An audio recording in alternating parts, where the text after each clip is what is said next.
Flash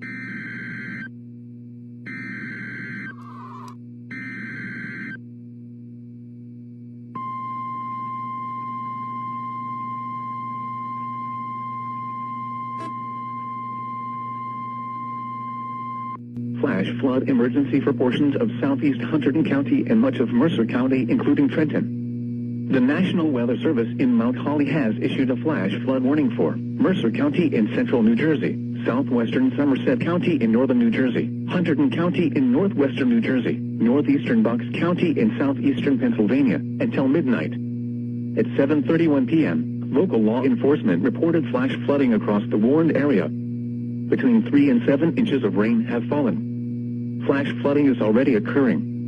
This is a flash flood emergency for portions of southeast Hunterdon County and much of Mercer County, including Trenton. This is a particularly dangerous situation. Seek higher ground now.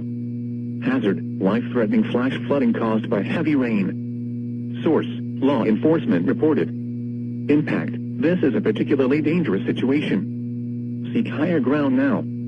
Life-threatening flash flooding of low-water crossings, small creeks and streams, urban areas, highways, streets, and underpasses. Some locations that may experience flash flooding include Trenton, Ewing, Princeton, Byram, Flemington, Clinton, Pennington, New Hope, Yardley, Hopewell, Ferndale, and Fronttown. This includes the following highways: Interstate 78 in New Jersey near mile marker 16. Interstate 295 in New Jersey between mile marker 62 and 76. Move to higher ground now. This is an extremely dangerous and life-threatening situation. Do not attempt to travel unless you are fleeing an area subject to flooding or under an evacuation order. Security!